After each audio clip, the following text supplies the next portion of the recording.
어제 본회의는 민주당의 입법 폭주의 무대가 되었습니다. 의료 직역 간의 극단적인 대립을 초래했던 간호법이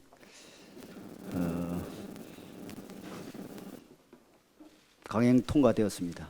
전 현직 당대표의 사법 리스크를 덮으려는 민주당과 노란봉투법을 통과시키게 되는 정의당의 방탄연대로 50억 클럽 특검법과 김건희 여사 특검법도 패스트트랙 안건으로 지정이 되었습니다.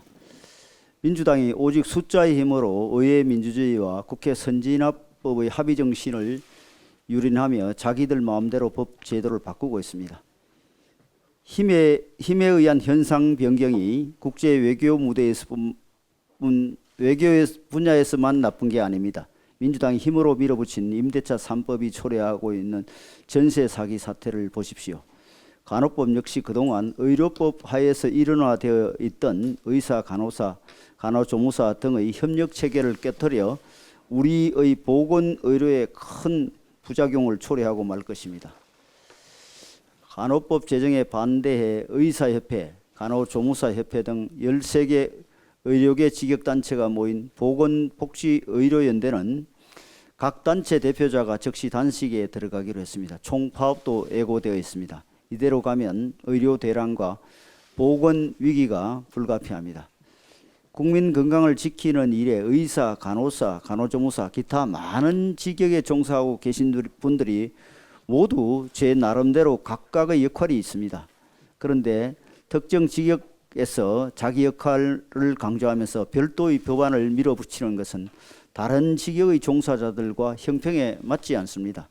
향후 국민 건강에 가장 도움이 되는 방안이 무엇인지에 대해 더 깊은 고민이 있어야 할 것입니다. 우리 당은 앞으로 계속 이어질 민주당의 입법 폭주에 온몸으로 맞서겠습니다. 정상적 법치주의를 뒤흔드는 특검 만능주의도 최선을 다해 저지하겠습니다. 하지만 중과 부적입니다. 오직 국민 여러분의 힘으로만 민주당의 불의를 막을 수 있습니다. 당리 당략을 위해 국민 분열을 서슴지 않는 민주당을 내년 총선에서 꼭 심판해 주십시오. 미국을 국빈 방문 중인 윤석열 대통령께서 연일 깊은 소식을 전해주고 있습니다. 지금까지 가장 큰 성과는 단연 워싱턴 선언의 채택입니다. 한미 양국은 북핵 공격 시 미국의 핵무기를 포함하여 동맹의 모든 전력을 사용한 신속하고 압도적이며 결정적인 대응을 취하기로 약속했습니다. 워싱턴 선언의 핵심은 한미 핵협의그룹의 신설로서 이것은 미국의 확장 억제 기획 및 실행에 우리나라가 직접 참여하게 되어 있는 상설협의체입니다. 기존의 확장 억제에 비해 훨씬 더 진일보한 것으로 한미 군사 동맹이 핵 동맹으로 발전하는 전기를 마련한 것입니다. 하지만 민주당은 워싱턴 선언과 기타 외교 성과에 대해 저자세라느니 호갱 외교라느니 온갖 비난을 퍼붓고 있습니다. 가장 먼저 지적하고 싶은 것은 민주당은 외교에 관한 아무 말할 자격이 없다는 것입니다. 문재인 정권 5년간의 외교 성과가 무엇입니까? 북핵 위기의 심화, 한미동맹의 와해, 한일관계 파탄, 친중 사대주의의 심화, 러시아 전투기의 영공 침범밖에 없습니다. 워싱턴 선언에 대해서도 터집 잡고 깎아내리기 바쁜 사람들이 적지 않습니다. 심지어 핵 우산 보장이 아니라 핵 족쇄를 찾다는 말까지 합니다. 이들은 우리나라가 지금 상황에서 독자적 핵무장이 가능한 것처럼 말합니다. 하지만 북한을 마음속의 조국으로 여겨 북핵을 대한민국의 핵으로 여기는 게 아니라면 독자적 핵무장이란 핵 확산 금지 조약 탈퇴를 의미할 수밖에 없습니다. NPT를 탈퇴하면 무슨 일이 일어납니까? 유엔으로부터 제재를 받고 대한민국은 전통적 서방 진영에서 쫓겨나게 됩니다. 이게 우리나라가 택할 수 있는 길입니까? 가능하지 않는 일을 가능한 것처럼 전제하며 워싱턴 선언을 비판하는 것은 한마디로 국민 기만입니다. 워싱턴 선언이 진일보한 확장 억제라는 것은 노태우 정부 때까지 미국의 핵우산과 비교해보면 쉽게 이해할 수 있습니다. 당시 대한민국에는 미국 전술핵이 배치되어 있었지만 미국 정부와 우리가 전혀 정보를 공유하지 않았기 때문에 우리는 전술핵이 어디에 있는지도 몰랐고 그것을 쓸지 말지도 오로지 미국이 결정하게 되어 있었습니다. 전술핵이 물리적으로는 우리나라에게 존재했지만 사실상으로는 존재하지 않았던 것입니다. 반면 이번 워싱턴 합의로 인해 핵이 우리나라에 물리적으로 존재하지 않지만 사실상으로 존재하게 되었습니다. 워싱턴 선언이든 다른 성과든 우리가 원하는 모든 것을 다 얻는 것은 아닙니다. 협상과 타협의 100%는 없습니다. 우리가 아무것도 주지 않으면서 100%를 다 달라고 하는 것은 어린아이가 떼를 쓰는 것과 다름없습니다. 대한민국이 떼를 쓰는 그런 어린아이입니까? 민주당과 기타 비판자들은 제발 유아적 사고에서 벗어나시기 바랍니다. 네, 국민의힘 정책 해커톤 청년 온다 공개 오디션에 대해서 말씀드리겠습니다. 정책위원회 청년 부의장과 6개 정책조정위원회 청년 부위원장을 정책 배틀 방식으로 뽑는 것인데 5월 3일 결선을 실시하기로 했습니다. 장소는 중소기업중앙회입니다. 공모는 오늘 당 홈페이지를 통해서 시작을 합니다. 접수를 14일간 오늘부터 5월 12일까지 14일간 공모를 접수를 하고 5월 15일에서 17일까지 3일간 1차 심사를 거쳐서 5월 30일 최종 공개 오디션을 실시하고 최종 결과 발표와 함께 시상을 하도록 하겠습니다.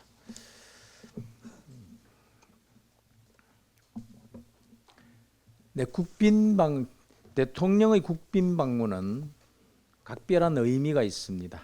두 주권국 사이에서 이루어지는 우호적인 양자주의의 가장 높은 단계의 표현입니다.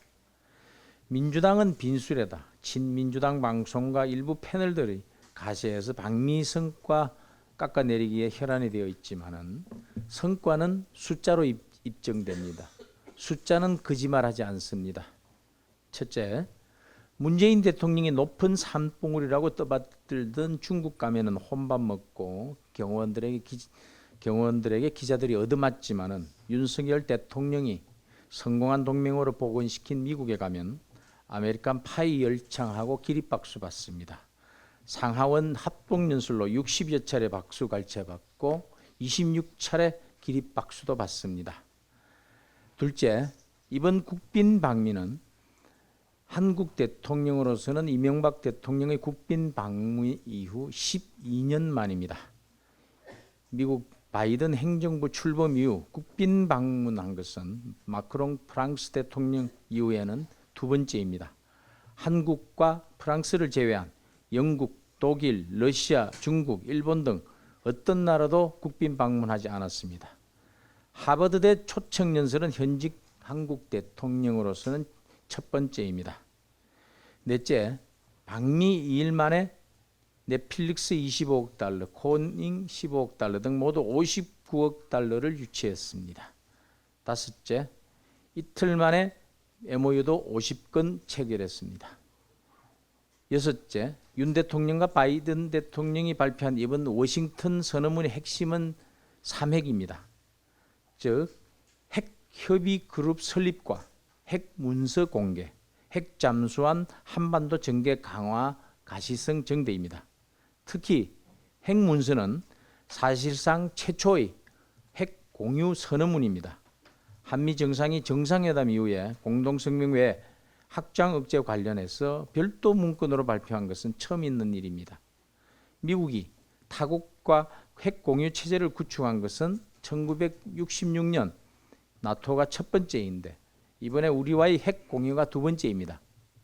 1968년 NPT 체제 출범 이후에 미국이 확장 억제와 관련해 정책적 선언과 공약을 한 적은 있지만 별도의 문서로 구체화한 것은 워싱턴 선언이 처음입니다.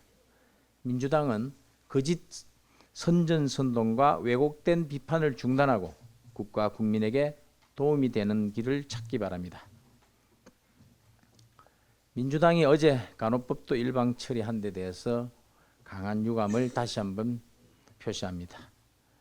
저도 끝까지 포기하지 않고 중재 노력을 기울였지만 수의 힘으로 밀어붙인 민주당의 입법 횡포로 이마저 무산된 데 대해서 안타까움을 금할 수가 없습니다. 민주당은 이걸로 끝난 것이라고 생각할지 모르지만은 오판하지 말기 바랍니다.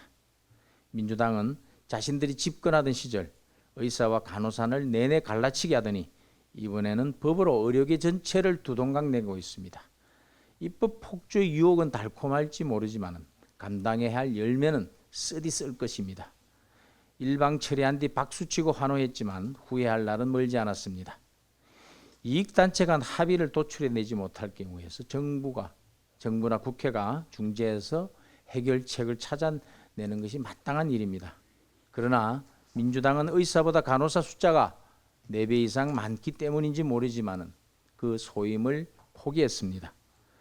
의사들이 집단 이기주의 때문에 간호법을 반대한다는 주장도 있지만은 반대하는 단체는 의사뿐만 아니라는 것을 직시해야 합니다. 간호법을 반대하는 단체는 대한의사협회는 물론이고 대한간호조무사협회, 대한임상병리사협회, 대한응급구조사협회, 대한방사선협회 등 13개 보건의료 직역단체들입니다. 회원수는 360만여 명입니다. 간호법에 찬성하는 단체의 구성원은 간호사협회 등 60여만 명입니다. 국민 건강을 지키는 일에는 의사, 간호사, 간호조무사 이외에도 많은 직영에 계신 분들이 모두 420만 명에 이른다는 점을 또 그리고 이분들이 나름대로 역할을 한다는 점을 잊지 말아야 하겠습니다.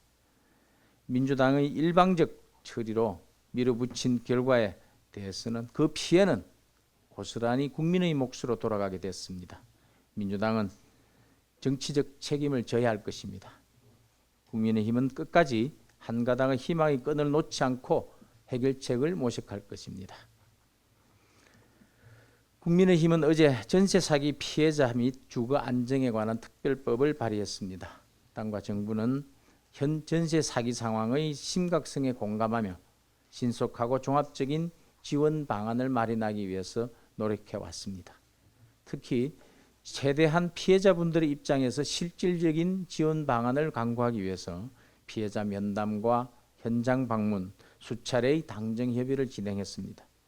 그러면서도 현행 법 체계와의 충돌과 시장의 혼란, 그로 인한 일반 국민의 피해 가능성 등을 고려해서 현행법이 아닌 한시적인 특별법을 제정하기로 했습니다. 특별법 내용은 어제 정부가 발표한 바 있으니 생략하도록 하겠습니다. 이런 특별법 외에도 기존의 제도를 통해서 낙찰 자금을 지원하고 취득세 면제나 재산세 감면, 생계가 곤란한 경우에는 긴급 자금과 복지도 지원할 예정입니다. 특정경제범죄법, 즉 특경법은 이득의 합산 규정을 신설해서 전세 사기 등 대규모 재산 범죄에 대해서 가중처벌할 수 있도록 하는 내용을 담아 5월 중 발의할 예정입니다. 국민의힘은 우리 국민들이 갑자기 닥친 감당하기 힘든 큰 시련을 마주할 때 국민과 함께 그 시련을 마주하겠습니다. 국민과 함께 머리를 맞대고 국민의 입장에서 해결 방법을 찾아가겠습니다. 아울러 민주당에 촉구합니다. 전세 사기 피해자분들이 하루빨리 일상으로 돌아갈 수 있도록 특별법 처리에 적극 협조해 주기 바랍니다. 한전이 근로자의 날 지원비로 10만 원, 직원들에게 10만 원 상품권을 줬다 빼앗아서 직원들이 반발을 사고 있다는 언론 보도가 나왔습니다. 국민에게 전기요금을 올려달라고 하기 전에 최소한 염치 있는 수준인 강도 높은 자구 노력을 여러 차례 주문했음에도 불구하고 아직도 직원들의 태양광 사업비 의혹, 또 한국에너지공대 감사 은폐 의혹에 대한 반성은커녕 안이하기 짝이 없습니다. 한가한 코끼리 비스켓 놀이나 하고 있습니다. 한전 사장은 이런 위기를 극복할 능력도 의지도 없는 것 같습니다. 방만 경영과 도덕적 해이에 대한 모든 책임을 지고 즉각 그 자리에서 물러나기 바랍니다. 민주당과 정의당 등 야권은 어제 소위 쌍특검법 신속 처리안건 지정, 간호법 의결, 방송법 본회의 부의권을 일방적으로 강행 처리하였습니다. 50억 클럽 특검법은 그 수사 대상을 50억 클럽 의혹뿐만 아니라 대장동, 백현동 위례 신도시, 성남FC 대북 송금, 변호사비 대납, 불법 대선 자금 등 모든 인지사건 또는 관련 사건으로 그 수사 대상으로 하고 있습니다. 결국 본 특검법은 이름만 50억 클럽 특검법이지 실제는 이재명 대표에 대한 수사를 못하게 하는 이재명 대표 수사 방해법입니다. 김건희 여사 특검법 또한 앞서 문재인 정부에서 30여 차례 압수수색을 하고도 기소하지 못했던 사안에 대해 또다시 특검을 하자는 것입니다. 이는 대통령을 괴롭히겠다는 야당의 독선이자 정치적 공세에 불과합니다. 두 특검법은 특별검사 추천도 각각 정의당과 기본소득당, 민주당에서 2인을 추천하도록 하고 있어 공정성과 중립성도 담보되기 어렵습니다. 이런 식이라면 앞으로 검찰의 수사가 성에 차지 않으면 입맛에 맞는 특검을 추천해 이른바 정치 수사를 하게 될 수밖에 없어서 우리 당으로서는 동의하기가 어렵습니다. 간호법의 경우 잘 아시다시피 이에 당사자 간 충분한 논의를 거치지 않은 갈라치기 법안이자 강행 처리 시 의료계의 총파업으로 국민 피해가 가중될 가능성이 큰 내용을 담고 있습니다. 하지만 야당은 뒷수습은 나몰라라 일방적으로 법안을 강행 처리했습니다. 방송법의 경우도 문재인 정부 집권 당시에는 개정하지 않다가 야당이 되고서야 일방 처리하고 있습니다. 민주당이 말하는 공영방송의 정치적 중립성이란 자신들과 지지자들의 입장만을 대변하는 것이란 말입니까? 오늘 새로 출범하는 제1야당 원내 지도부는 의석수만을 내세운 독단적 국회 운영을 중단하고 우리 국민의힘과 함께 국회를 소통과 협의의 장으로 돌려놓는 데 함께 힘을 모으기를 기대합니다.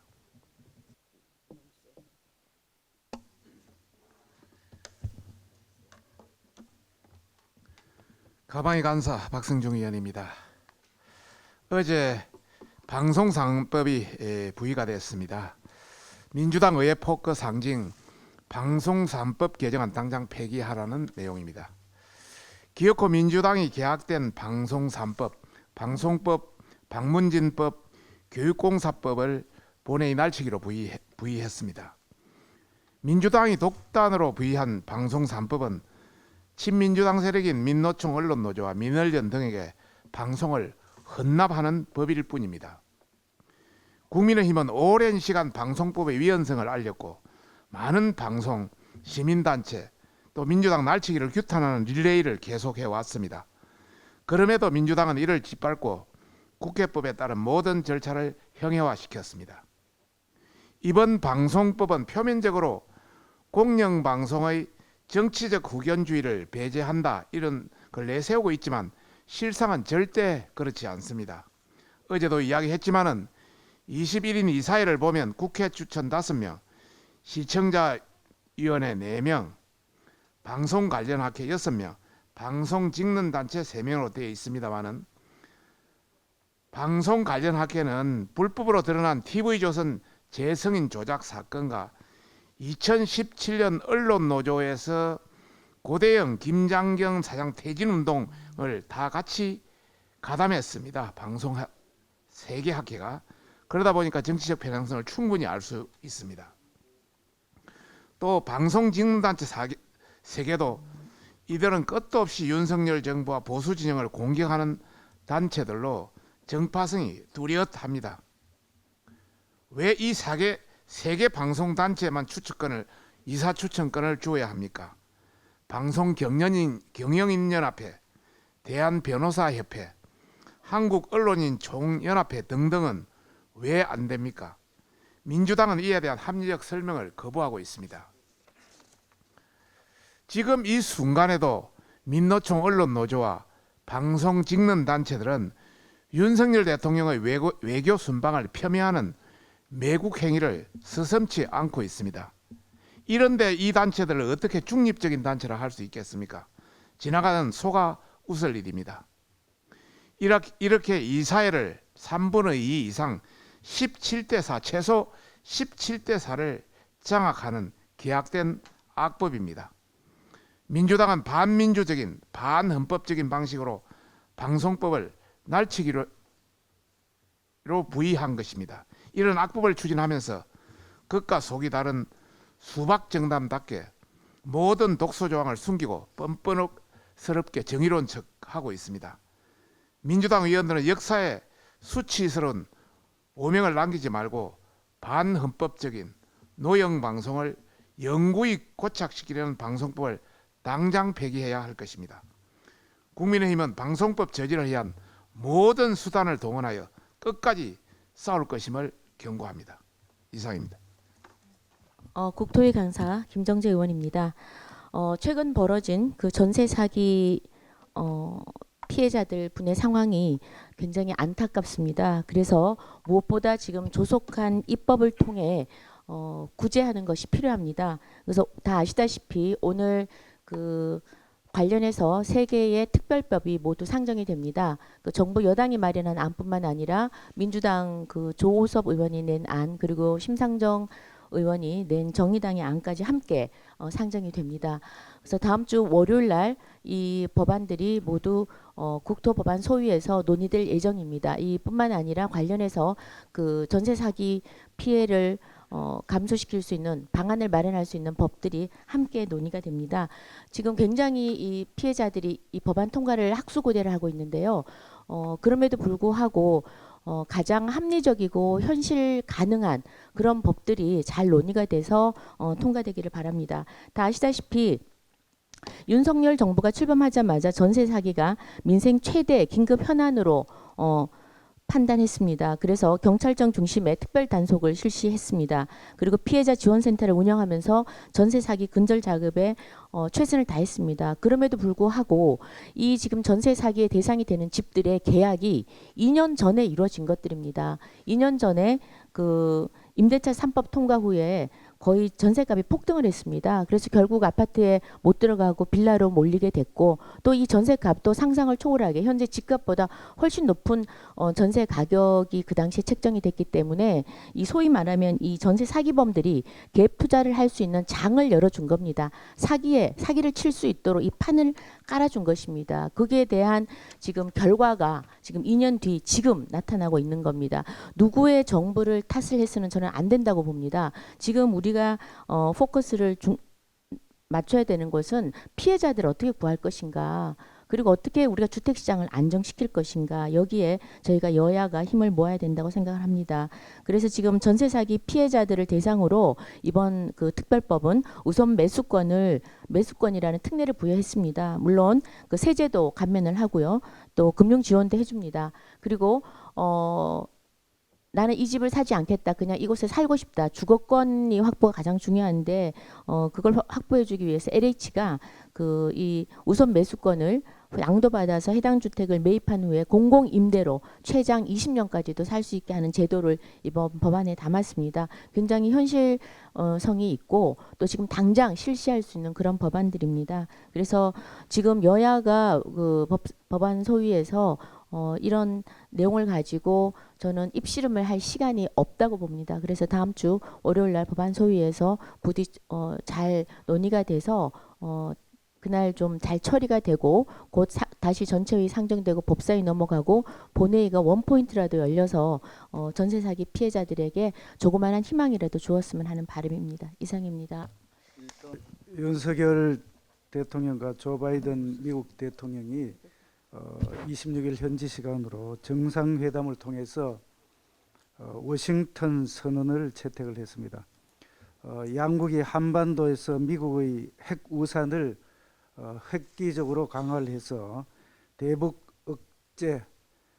확장 억제를 더욱더 확실하게 했다는 데 의미가 있습니다.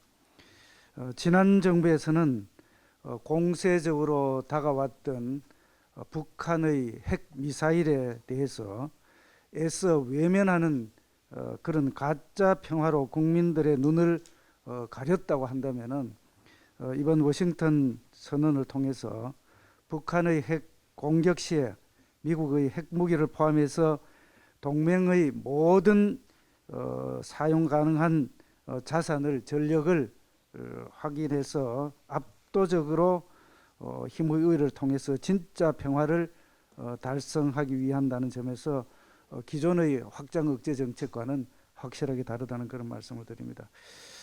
이제는 워싱턴 선언을 바탕으로 대북 확장 억제 실효성을 높여서 우리 국민들을 북한의 핵 미사일 위협으로부터 확실하게 안심시키는 그런 시간이라고 할 수 있겠습니다. 북한의 핵 공격이 종말을 초래할 것이라는 바이든 대통령의 경고는 북한 정권의 핵 공갈이 결국 자멸로 이어질 수 있다는 강력한 경고의 메시지를 던져주고 있습니다. 이러한 경고를 구두 경고를 넘어서 한미 핵협의 그룹 NCG 상처를 통해서 압도적인 전력을 바탕으로 한 정례적인 훈련과 전략 자산의 전개 등의 실천으로 이번 회담의 성과가 우리 국민들에게 피부적으로 확실하게 다가올 수 있을 것이라고 생각을 합니다. 이상입니다. 예, 행정안전위 간사 이만희 의원입니다. 오늘 음주운전 대해서 좀 말씀드리겠습니다.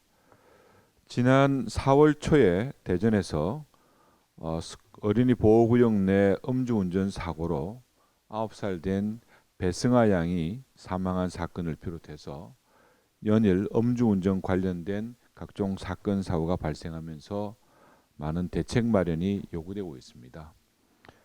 경찰청 자료를 보면은 지난해 음주운전 적발은 모두 13만 283건입니다.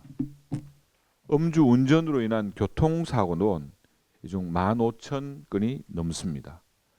더 큰 문제는 음주운전에 적발되고도 다시 운전을 하는 재범 자체가 55,000건이 넘어가고 있으며 지난 2020년 어린이 보호구역 내 인명사고 예방을 위한 민식이법 시행 이후에도 연평균 500건 이상의 교통사고가 어린이 보호구역에서 발생하고 있습니다.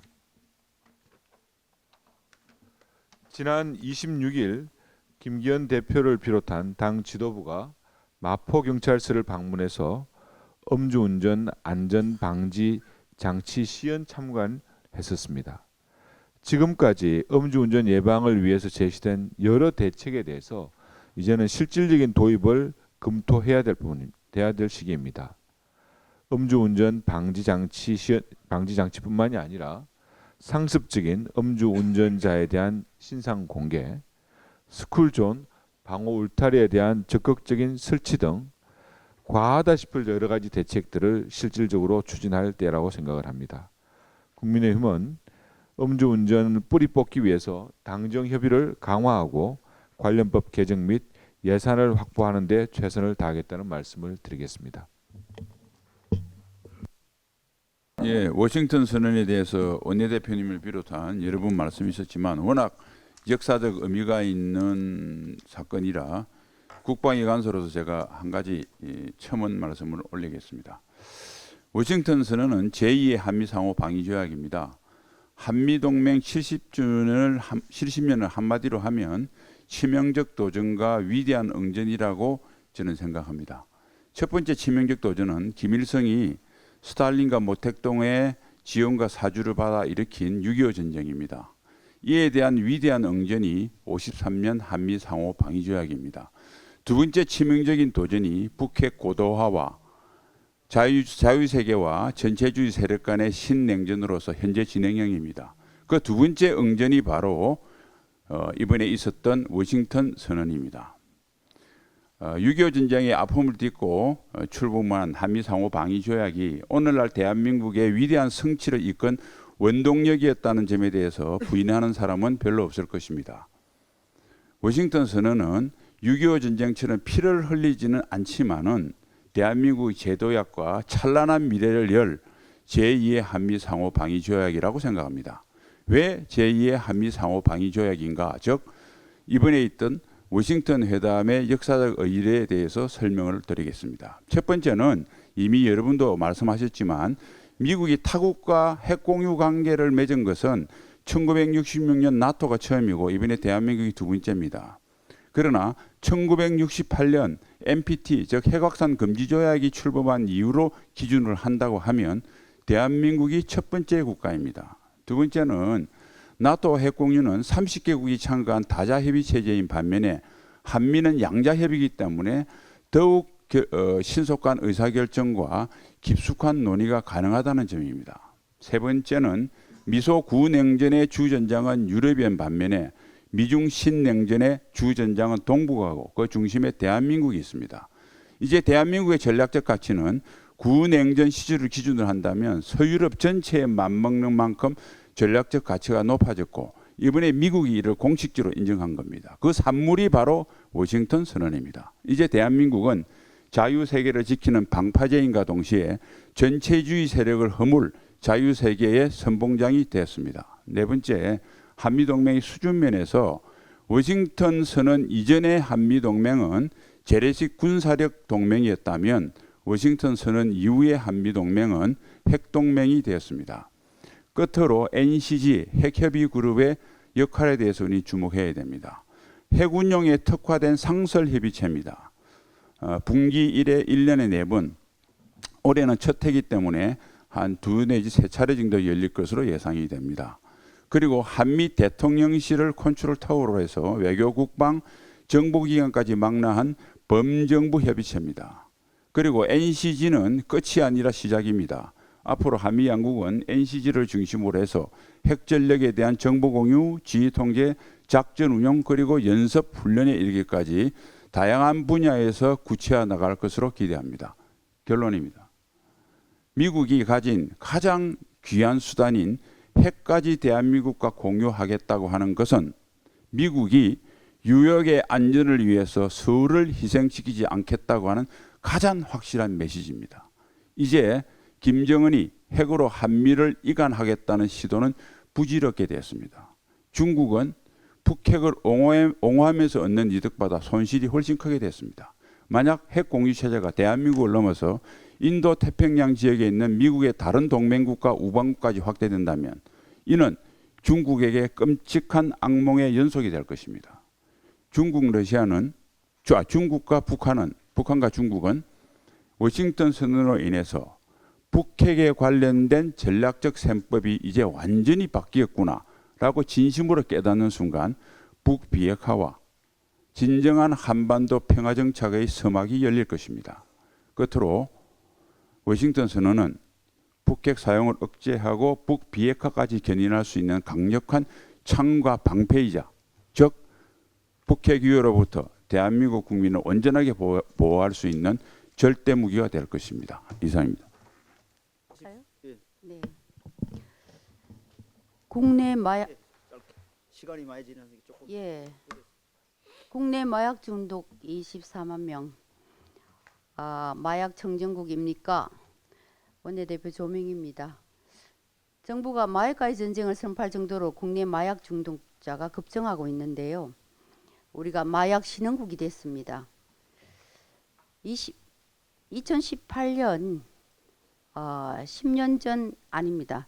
10년 전에 18,395명이 지금은 2013년보다 2배로 늘었습니다. 그런데 의료기관에서 치료받는 마약 중독자는 단 721명, 약 4%에 불과합니다.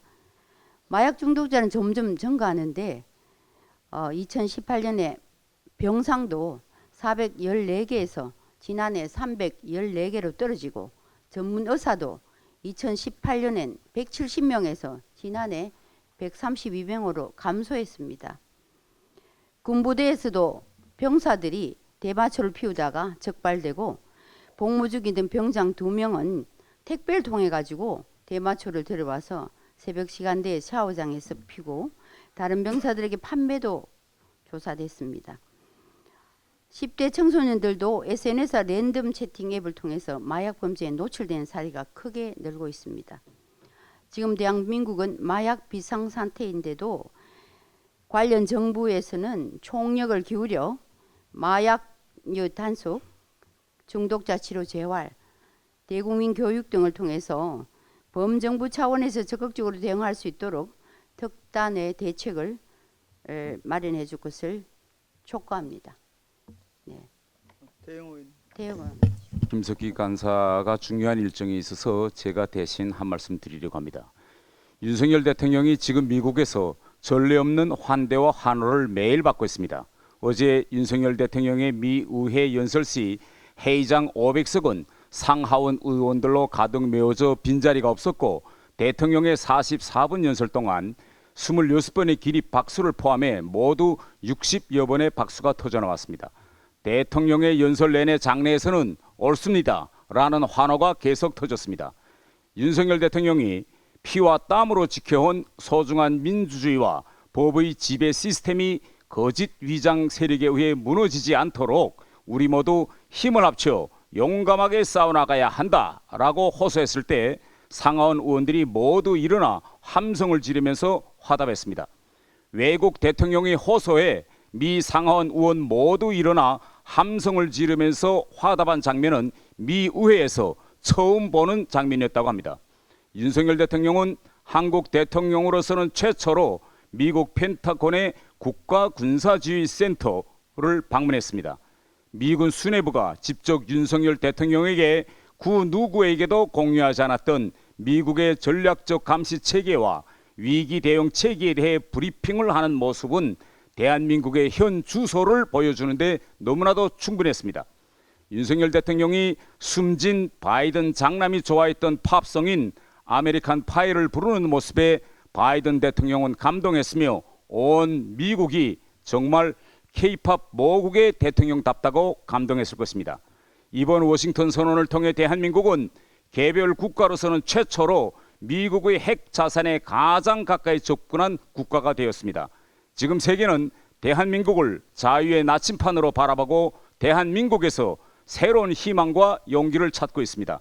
지금 윤석열 대통령이 미국에서 받고 있는 환대와 환호는 대한민국 국가가 대한민국 국민들이 받고 있는 환대이고 환호입니다. 그러나 미 국회와 미국이 대한민국을 향해 경탄과 환호를 보내고 있는 때에 아쉽게도 대한민국 국회에서는 민주당은 대한민국 대통령을 조롱하고 영부인 특검법 패스트트랙 지정에 박수치고 환호하고 희덕덕거리는 저질의 모습을 보였습니다. 어제 민주당의 모습을 보면서 너무 부끄러워 제 자신이 쥐구멍에라도 들어가고 싶었던 심정이었습니다. 과연 민주당에 이 나라를 사랑하는 마음이 조금이나마 있는지, 세계 앞에 부끄럽지 않은지, 미국에서 환대받고 있는 대한민국의 국격, 대통령이 미국 방문 성과 앞에서 기뻐하고 있는 우리 국민들의 모습은 보이지 않는지 묻고 싶습니다. 제발 민주당은 이재명 방탄 우물에서 밖으로 한 번만이라도 나와서 세상이 어떻게 돌아가는지 한번 보시기를 권고합니다. 4월은 실록의 계절이라고 합니다. 4월은 또 잔인한 계절이라고도 합니다. 4월 27일 어제는 대한민국 의회 민주주의 역사에 부끄러운 획을 그은 날이라고 생각합니다. 봄꽃들이 만개한 날, 악취나는 이상한 꽃들이 미내 전당에서 피어났습니다. 50억 클럽, 김건희 여사 쌍특검, 신속안건 지정 처리됐습니다. 국민 갈라치기, 의료계 갈등 조장 의한 간호사법, 의료법 날치기 처리됐습니다. 정권을 내주고도 방송장악을 이어가겠다는 방송법 직회부 부의됐습니다. 어제 처리된 것 중에 쌍특검법 부의 안건에 대해서 말씀드리겠습니다. 50억 클럽 특검을 하자고 합니다. 50억 클럽은 뭡니까? 이 대장동 사태의 일종의 변두리 보험 사기 사건을 말합니다. 이 대장동 사건이야말로 양두구육의 사건 아니었습니까? 예, 화천대유라는 민간 회사를 만들어서 성남의뜰이라는 이 페이퍼 컴퍼니를 만들어서 성남도시개발공사 공공 권력을 준 겁니다. 성남시가.